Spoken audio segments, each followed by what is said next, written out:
G'day, you legends. Welcome back to the PommyInOz channel, and obviously, by the accent, I'm probably the Pom. Gather round, he's done and dusted, and what a weekend it was. We had Carlton finally win a game, Brisbane pull off another heist, and Hawthorn, they have problems, don't they, in SA? We're deep diving into every game with a bit of insight, probably take a few digs, maybe at the Eagles.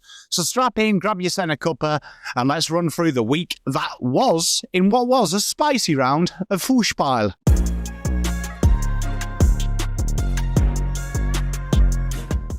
So we start off with the Adelaide Crows going down by 19 to Geelong, and Geelong, they're not done yet. If you thought the Cats were going to slide off into retirement home mode, they've still got claws, and they're mighty sharp.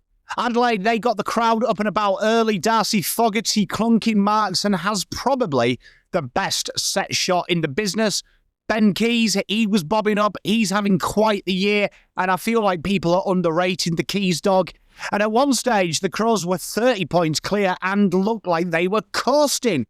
But in the second half, Geelong went into their book of what do you do when it's going tough, and they just simply hit the reset button on ageing. Patrick Dangerfield went full danger mode, booted the goals, ran through stoppages like a man possessed. Cameron, he managed to have moments too when it mattered, and Bailey Smith, the new kid on the block, 35 touches and looks right at home in that Cats midfield rotation. In the end, Geelong's maturity, their ball use, their clean hands under pressure really did flip the narrative. Adelaide were explosive early, but they just couldn't maintain that rage. This is a lesson in composure, and the Cats showed that they've still got a few more chapters in that book we talked about. The verdict here, Geelong, they're a contender. They are a flag threat. That is finals, and you know how good they can be in there. The Crows, I'm still hot on these guys. Great signs, short turnaround in this game. They lack a little bit of polish and poise, but what you're seeing there is a bona fide diamond. Collingwood ending up 31-point winners versus the Swans. Right, hands up. Did you think they would drop off with Houston and De Goey in their side? A lot of people did, but the Pies didn't get that memo, being called too old, too slow. They walked into the AO like your local Coles and stocked up on 4 points that were at half price. They started fast. Bobby Hill, he kicking at the first in 60 seconds, and it was all about Collingwood's pressure, their structure, and their slick ball movement. Sidebottom, who surely is like Dorian Gray at this stage, was immaculate. He was everywhere. Classic Sidebottom footy IQ show.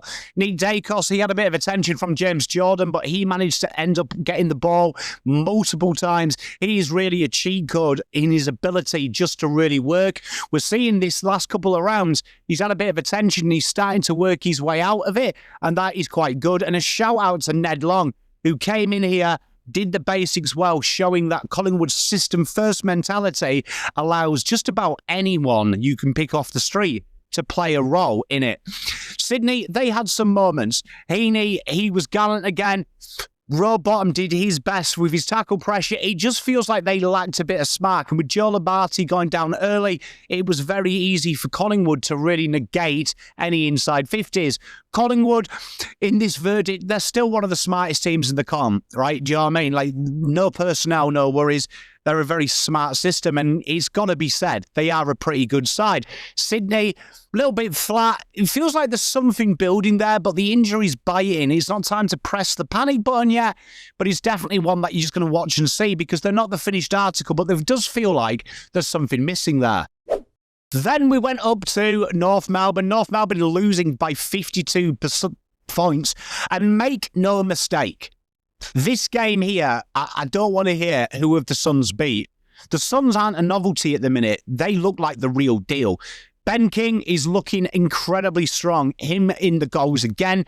Rao, the grass-eating genius, and Noah Anderson are really taking over games and looking like 30-year-old boys now at the minute in young men's bodies. Down by 8 in the third quarter, they rattled the next 11 goals. North were bad early. LDU and Simkin give them hope, and Sheasel had his moments, but again, they faded. It's a real shame when you watch North at the minute, because I really do enjoy what they're doing, and it's why they were a subject of PommyInOz this week, because it's kind of there, but it's lacking the Alistair Clarkson ID that we're so used to, where Damien Hardwick, he's already got the fingerprints on the Suns. You look at their trade and draft strategies, they're now 4-0, first time in the club's history, belief, balance, new maturity, and this slingshot, dangerous football. They are just an absolute pain in the arse. They are everywhere at the minute, and they're a really, really solid. A little bit like Adelaide this, we're going to wait until they play a top team, which will always dictate what we think of them. And you never know. This week against Richmond, they're not going to be tested, but in the weeks, it will get a little bit harder. Gold Coast, in my opinion, fair dinkum. Believe the hype. North, slight steps forward, but it does feel like they're still stuck in this development gear, which is all well and good. But for me, I feel like they should be a little bit further ahead. I know we slated the Eagles, but the Eagles haven't quite attacked the draft as hard as North. I want to see a little bit of development from these boys. Then, my Blue Boys, 71-point winners against them Eagles. Well. The Blues got off the mark, and they did it with some brutal, ruthless style. 71 points. It was a demolition job on the hapless Eagles. It was a little bit like watching Year 12s do a kickabout with Year 7s at lunchtime. Sam Walsh was vintage, 37 touches, and didn't really look out of place, really gained some form. George Hewitt continued his splendid start to the season. Definitely in the conversations for All-Australian, in my opinion. And Cripper, he got 3 goals and looked like he was having fun out there. And Corey Durden, probably the first time since Matty Wright, Carlton had a small forward that looks like an actual small forward. It wasn't all roses for the Blues, though. Harry Mackay, he's going to miss 12 days with concussion, and Brodie Kemp looks like he's done for the year with Achilles. Massive blows, but it was a feel-good win, and the vibes of the Blues were very much needed. As for West Coast, 77 contested possessions. That's a start. That is a trigger warning. No system, no effort. Their leaders look like they're checking the surf report at halftime. There is a real problem there. And although I feel for the Eagles, I do feel like McQuarter's doing the right thing, trying to stamp that identity on them as early as possible with Tim Kelly being dropped. Carlton, they looked sharp in this game, and a lot of it was just better personnel than the Eagles. They're going to be tested, and obviously it's a wait and see for me before we get hyped about the Blues, and I am a blue bagger. Just wait and see, because obviously this was it. West Coast, I don't have any metaphors anymore for them. That was really grim, and I really hope they sort it out sooner rather than later. A massive club, and honestly, there's never any hate here when I do content. The Doggies versus the Lions. Lions winning by 21, and this one had it all. Fast starts, flying finishes, and the Doggies were flying, nearly 40 points up. Aaron Norton, Sam Darcy just taking the mick. Ed Richards, who's an out-of-contract star this year, he was cutting through them with his trusty left like a scalpel. But then Brisbane, they did it again. Now, we're not losing this.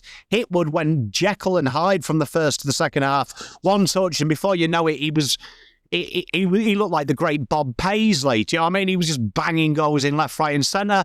Logan Morris, he chipped in as well, really showcasing that Brisbane's ability to change how they play with no Joe Danaher in it is splendid. And Hugh McCluggage continues, for me, to be the most underrated footballer in the AFL. The Dogs, again, showing a lot of heart, though. Although they were winches hats late in the day, they were fantastic again from literally 90% of this game. When they get the great man Bond back, I think there'll be a different kettle of fish. And the Doggies really look like, for me, the 8th best side in the league. Brisbane, this was a flag level response. Their ability to win when the game is going against them really is telling. They're a very, very strong team, and they just feel like a cut above the rest at the minute. Bulldogs, all positive signs. It's not going to cut it if you have that second half, but I will forgive them this once. They look very, very solid at the minute, and they're going to be a definite one to wait and watch towards the end of the year. Fremantle, 61 points against the Tigs. Barossa wine country, and honestly the Dockers did a demolition job after what was a great first half from Richmond. It was a real arm wrestle early, and the Dockers flipped the switch when it mattered, and they gave them a bit of a touch-up. Josh Tracy looking every much of a leading key forward, 6 goals, human wrecking ball. What I love about him is he uses his body as well. He knocks people out of the way. He looked really strong, and literally he was quality. He was quality in this game.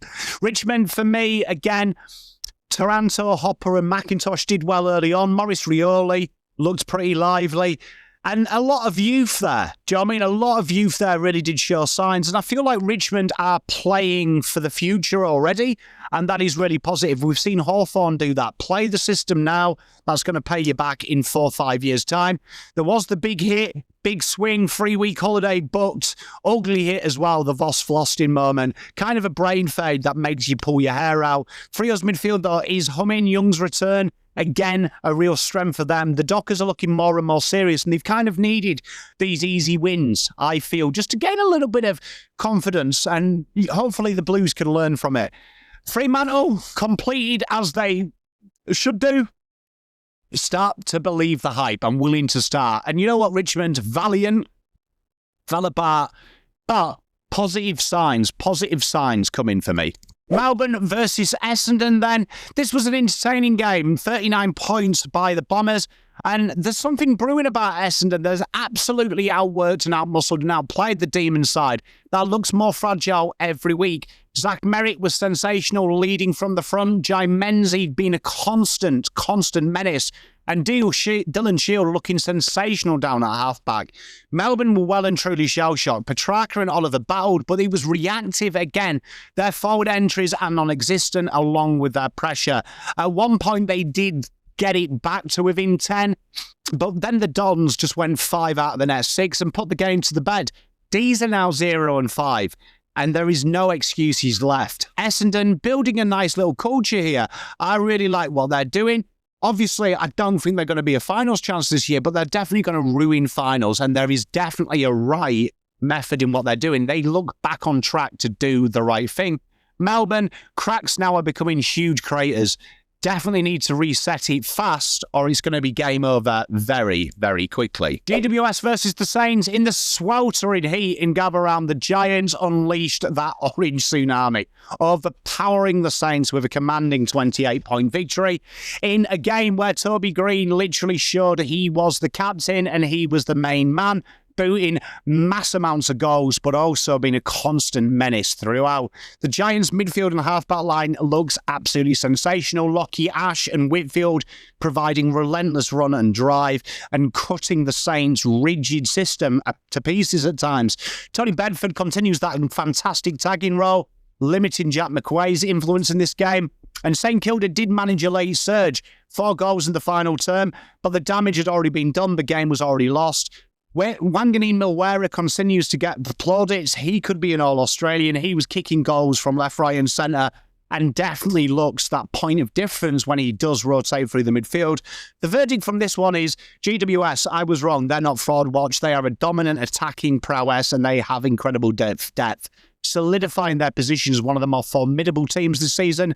St Kilda, still where I am with them, showed resilience late, were outclassed, but for me, there is massive scope for improvement. I don't think this is a bad result for them. I do feel like they're the next best outside of that first 6. They are aiming for that 8th spot. And we finished with the most anticipated clash at the AO, Port Adelaide versus Hawks, and the Port Power delivered a commanding performance. They surged early, establishing a 71-point lead, and effectively wrapped up this game at half-time. Jason Horne-Francis was instrumental, used his rivalry as a motivation, and Port's midfield dominated and their forward line just overwhelmed the Hawks, struggling for match intensity. The Hawks did show some resilience and launched a bit of a fight back. Late goals, though, from Sam Powell-Pepper and Willie Rioli extinguished any hopes of a fight back. Post-match, Mitchell was quite candid about the defensive lapses, highlighting communication breakdowns. Sicily, literally, he was quite hard on the boys too, but the verge of this one is just amazing. Port Adelaide demonstrated at home they are a top side. Big statement win. They've got to back this up now. It's all right doing these flash in pan moments. They do feel like a team that needs something to fight against to get the best out of them. The Hawks, a sobering loss, showing what can happen if you get the jump on them. Worrying that they've had it so early, though, because I feel like Sam Mitchell is more intelligent than most, and he will get this fixed ASAP, Rocky. That's a wrap for round 5, then. Port Adelaide, they got a surprise win. The D's look like they're struggling. The Sun's looking like it's coming to rise. Let me know who was your standout this week. If you would do me a favour, make sure you like and subscribe. 48% of you aren't. So this would really help the channel get to 10k. Carl, thank you very much for the support. Peace, love and light. Pommy out.